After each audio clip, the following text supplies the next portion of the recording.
Souvent, nous cherchons quelle est la cause de nos chutes et de nos manquements dans la vie chrétienne. Nous pensons que parce que nous sommes au clair sur ce que les Galates ne comprenaient pas, sur la justification par la foi seule, nous ne courons pas le même danger qu'eux. Oh, que ne savons-nous mieux à quel degré nous avons laissé la chair s'immiscer dans notre religion.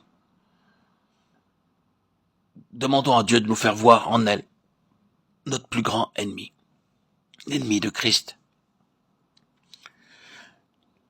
La libre grâce de Dieu ne s'arrête pas au pardon des péchés. Elle comprend aussi la force de la vie nouvelle, par le Saint-Esprit.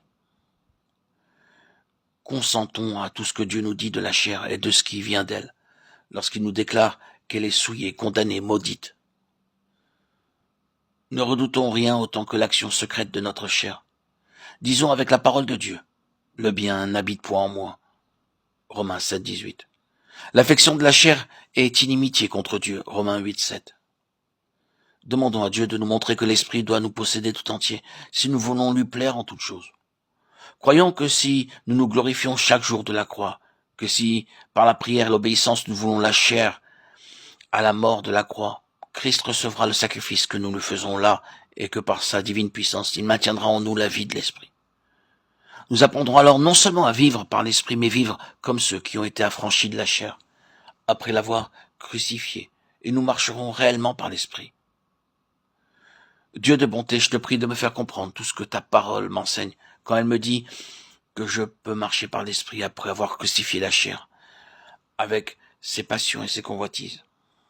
Oh mon Père, apprends-moi à voir que tout ce qui vient de ma nature terrestre est ce que tu appelles la chair, et que cette chair a été éprouvée par toi et trouvée digne de malédiction et de mort. Enseigne-moi que notre Seigneur Jésus nous a montré le chemin, qu'il a reconnu la justice de ta malédiction, afin que moi aussi j'en reçoive la volonté et la force de placer, de laisser ma chair sur la croix, c'est-à-dire sous la malédiction. Oh, fais-moi la grâce de craindre chaque jour que la chair n'empiète sur l'œuvre de l'Esprit et ne la contriste. Enseigne-moi aussi à croire que le Saint-Esprit m'a réellement été donné pour être la vie de ma vie, pour remplir tout mon être de la force qui résulte de la mort et de la vie de mon Sauveur.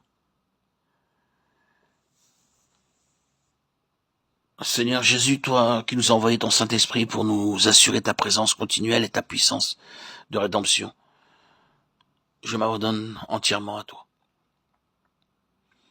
te priant de me faire vivre uniquement sous sa direction.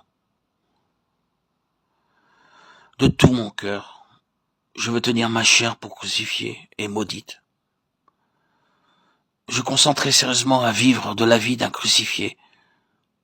Mon Sauveur, tu reçois ce que je te donne.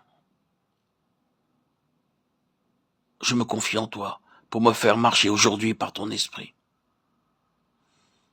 Amen.